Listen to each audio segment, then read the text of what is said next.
Aku di Jerman sejak tahun 2018, bulan April, aku sampai di Kassel. Kassel itu kota yang medium, nggak besar, nggak kecil. Dan sejak tahun 2022 aku pindah ke Hamburg. Dan sampai sekarang aku masih di Hamburg setelah sekitar 8 tahunan di Jerman. Perbedaan yang aku rasakan dari tahun 2018 dan tahun saat ini, yaitu harga naik, inflasi. Kayak nabung, menghemat, hampir gak mungkin. Liburan banyak, hampir gak mungkin. Karena kayak, kok perasaan aku belanja hal-hal yang sama kayak dulu, kok sekarang harganya jadi double, triple. Kok kayak jadi lebih mahal gitu. Semua harga naik, naik, naik. Aku dapat email, harga ini naik. Aku dapat email, harga itu naik. Ini.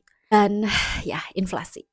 Sejak corona, ini masalah di Jerman, kayak harga-harga naik, dan aku ngerasa kayak aku bener-bener harus hati-hati dengan keuangan aku di sini di Jerman. Dan di sini aku mau membagi ke kalian pendapatan dan pengeluaran aku secara jujur dan bagaimana cara aku mengelola keuangan di Jerman, apalagi di situasi sekarang, di situasi inflasi sekarang. So, selamat menyaksikan. Jadi, hidup di Jerman itu nggak seenak dulu.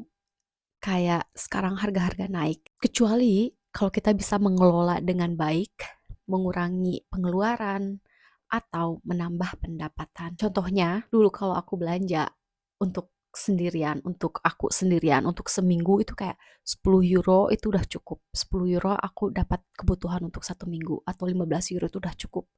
Sekarang, kayak untuk meraih 10 euro per minggu untuk belanja sembako itu hampir gak mungkin. Kayak aku cuma beli telur, susu, butter, atau apel, atau pisang. Itu kayak tiba-tiba bisa 15 euro. Tiba-tiba bisa kayak 20 euro. Dan sekarang aku kembali di Ausbildung di mana gaji aku kayak bener-bener turun, kayak hampir setengahnya. Karena sebelum Ausbildung aku kerja full time dan gaji aku lebih dari cukup. Dan sekarang aku kayak Ausbildung dan gaji aku kayak setengahnya, hampir setengahnya. Dan dari sana aku bener-bener harus mindful. Aku bener-bener harus pikirkan 2 kali apakah aku perlu ini, apakah aku perlu beli ini, apakah aku perlu ketemu teman aku di kafe, di restoran, atau di klub, atau apa gitu. Kayak bener-bener aku kelola dengan baik sampai aku punya financial planner ini.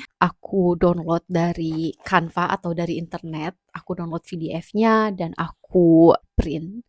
Dan aku tulis pendapatan aku, pengeluaran aku, kebutuhan aku. Buat aku kalau ngelihat harga online tuh kelihatan murah, tapi kalau kita beli, tiba-tiba uang kita kayak, uang aku kemana ya? Dan ternyata ya uang aku baru beli ini, aku baru beli itu, walaupun cuma 20 euro atau 25 euro atau 15 euro itu tetap uang. Dan tiba-tiba kayak, uang aku kemana ya? Gitu. Dan di sini aku mau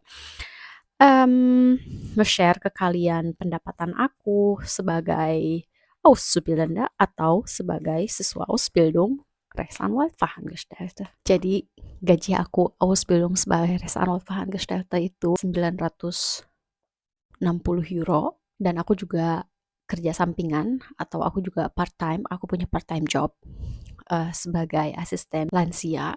Aku kerja kayak 12 jam per hari dan aku kerja 2 sampai 3 hari per bulan. Dan aku dapat gaji sekitar 400 sampai 500 euro. Itu juga tergantung kalau aku kerja hari Minggu atau hari libur atau tanggal merah. Kalau tanggal merah dan hari Minggu itu kita dapat bonus.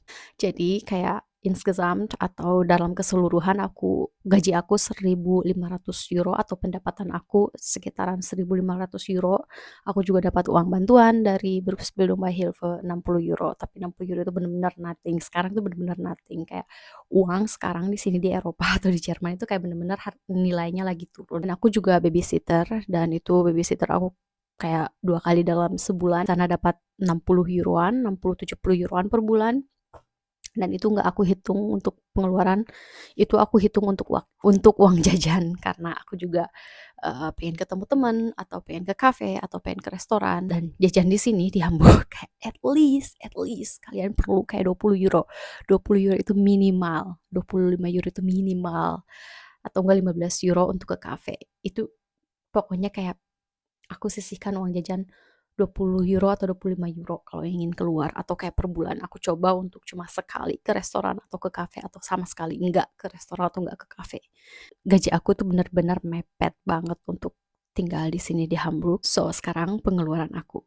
Untuk pengeluaran aku bayar wonu atau bayar apartemen itu €496, transportasi €63, untuk bayar HP atau bayar internet €32, dan untuk bayar cheerleading €30, untuk nge-gym €25, dan untuk Spotify juga aku sama Tisha kita berduaan itu €9, untuk tabungan €50, dan untuk radio Jerman €17, untuk asuransi hukum itu €17 juga, dan aku juga langganan Canva karena aku bener-bener butuh banget Canva untuk kebutuhan aku. Lagi langganan Netflix sampai bulan ini karena ini kayak pas aku lagi sakit aku kayak nonton banyak Netflix dan sampai sekarang.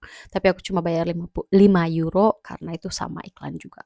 Insgesamt atau pengeluaran aku keseluruhan itu €751, dan sisa uang aku yaitu €700 sekitaran. Itu cukup karena aku benar-benar kelola.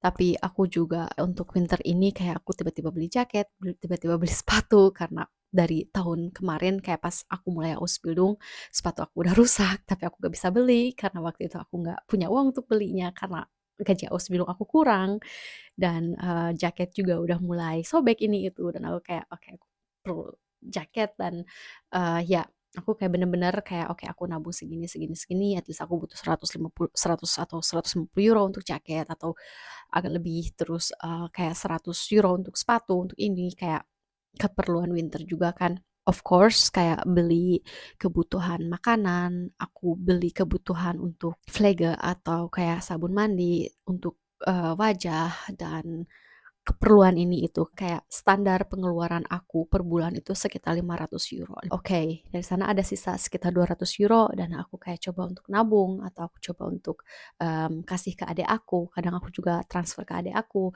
So far itu pendapatan dan pengeluaran aku di Jerman. Kalian bisa gunakan informasi ini seperlu kalian. Poin yang selanjutnya yaitu aku bikin sistem untuk keuangan aku. Seperti yang aku perlihatkan ke kalian, aku punya financial book. Contohnya kayak aku punya monthly budget, dan aku juga punya expenses tracker atau kayak tracker pengeluaran aku. Jadi setiap aku pergi belanja, aku kumpulkan kwitung atau Rechnung.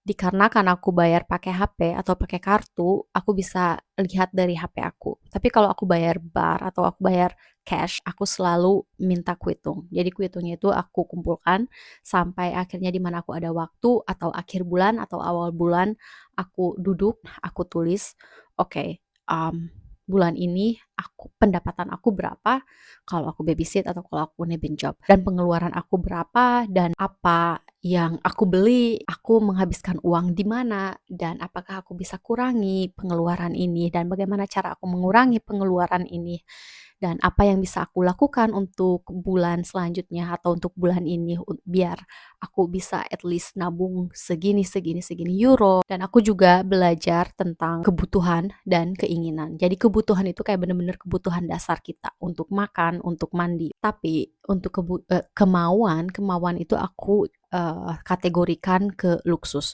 Contohnya kayak kebutuhan, kita perlu minum air. Air minum itu adalah kebutuhan pertama atau kebutuhan dasar.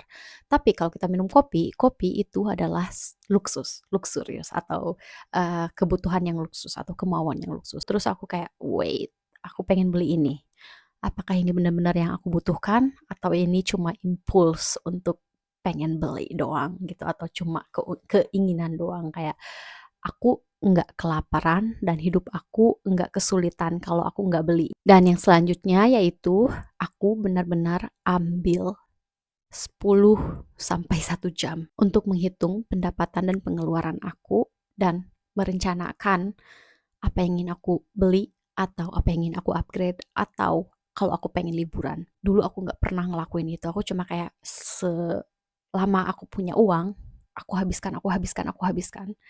Tapi aku belajar dari sana dan sekarang aku bener-bener kayak invest buku atau invest planner ini untuk menulis pendapatan aku dan track pengeluaran aku berapa, dan itu benar-benar mengubah hidup aku, benar-benar mengubah financial aku, dan aku benar-benar puas dengan keuangan aku dengan cara mengambil waktu, mengstruktur, mengorganisasi, dan aku benar-benar tahu seberapa uang yang aku punya atau berapa batas pengeluaran aku, dan kalau aku punya kredit atau punya hutang yang belum terbayar, aku langsung bayar, dan kayak aku udah nggak takut lagi ngelihat akun bank aku nggak takut lagi ngebuka surat atau email atau kvitung atau resnung atau apa, aku malah kayak senang ya kayak aku bisa mengstrukturnya sekarang, bisa mengorganisasinya sekarang.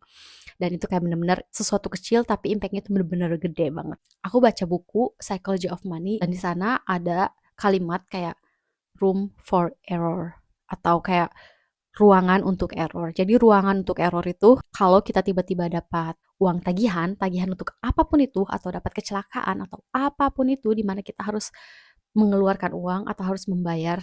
Jadi aku benar-benar bikin ruangan untuk error atau di mana ada kecelakaan atau apa, aku bisa pakai uang ini gitu. Dan itu namanya room for error. Dalam kata lainnya yaitu nabung. Kalau kalian punya uang, bukan berarti kalian harus menghabiskan uang kalian langsung.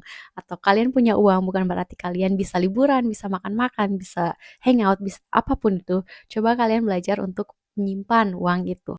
Aku juga dulu sering banget menggunakan BNPL dalam bahasa Inggrisnya kayak buy now pay later, kayak beli sekarang dan bayarnya nanti, atau kredit. Karena di sini di Jerman PayPal atau ada Klarna, ada Reverti, ataupun dari firma atau perusahaan online di mana kita bisa beli sekarang dan bayarnya dalam 1 bulan atau dalam 2 bulan atau dalam 3 bulan atau bisa dikredit. Dan kalau kita keenakan dengan sistem ini dan kita lupa untuk membayarnya, bukannya membayar hutang ini, tapi uang ini malah dipakai untuk bersenang-senang lagi, untuk liburan, untuk beli barang-barang lagi karena kita kayak aku punya uang. Jadi kayak dan aku kayak lupa dengan hutang ini gitu. Dan aku dapat kayak kwitansi atau dapat tagihan dan aku kayak oh, seharusnya uangnya aku pakai untuk bayar tagihan ini. Dari sana aku benar-benar belajar untuk kayak menghindari BNPL, buy now pay later, atau beli sekarang bayarnya nanti. Mending ngumpulin uang dan kalau udah terkumpul beli barang ini daripada kayak beli dulu barang dan bayarnya nanti dan kita nggak tanggung jawab atau kita nggak sadar kalau kita masih punya pembayaran yang terbuka. Dan kebiasaan aku yang selanjutnya yaitu seperti yang aku bilang sebelumnya, kayak sebelum aku beli sesuatu atau sebelum aku belanja, aku benar-benar mindful, aku benar-benar pikirkan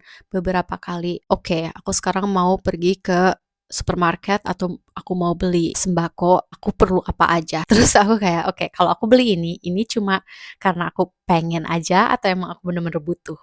Aku pikirkan 2 kali, terus aku kayak, oke, kapan aku bisa belanja di mana aku dapat diskon gitu. Nggak selalu, tapi kalau aku kebetulan kayak, oh lagi ada diskon, dan sekarang ada aplikasi kan kayak hampir di seluruh supermarket di Jerman ada aplikasi di mana kalian dapat payback atau di mana kalian dapat diskon. Itu bisa membantu untuk kayak menghemat atau mengplan kita mau belanja apa aja. Dan aku juga sisihkan uang sekecil apapun itu, kayak 1 euro sehari pun, every euro, every cent itu kayak bener-bener berharga. Selama aku punya uang sisa, aku langsung masukkan ke tabungan aku. Itu realitas keuangan aku di Jerman. Kalian gunakan informasi ini seperlu kalian, dan aku juga mau ngasih tips ke kalian. Yang pertama yaitu kalian sadar kalau di Jerman sekarang lagi inflasi atau sekarang harga-harga itu naik. Please, kalian struktur atau kalian atur pendapatan dan pengeluaran kalian, kalian nabung juga,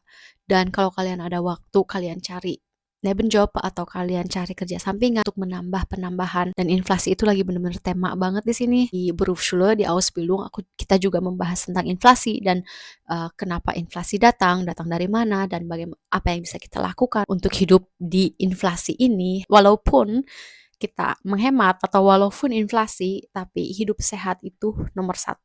Karena kesehatan itu benar-benar nomor 1 dan itu dimulai dengan apa yang kita makan. So, sebisa mungkin kalian beli sembako yang mengandung protein, energi untuk kalian, vitamin, dan yang bisa membuat kalian full atau bisa membuat kalian kenyang. On budget atau menghemat bukan berarti kalian beli makanan cepat dan sangat murah, dan karena di Jerman juga banyak kan kayak makanan-makanan yang kayak udah jadi dan murah banget, dan itu kayak nggak baik untuk kesehatan kalian. Sebisa mungkin kalian beli sayuran atau daging atau telur atau kayak real food yang nggak diproses tapi kalian masak. Dan tips aku juga, kalian bikin kopi kalian, kalian bikin teh kalian, kalian bawa bekal, bekal makan, bekal sarapan, bawa air putih dari rumah. Semenjak ini kayak sekarang ini aku bawa bekal tiap hari, aku bawa bekal sarapan tiap hari, aku bawa makan siang tiap hari, aku selalu masak, aku meal prep, aku masak untuk 2-3 hari untuk aku sendirian.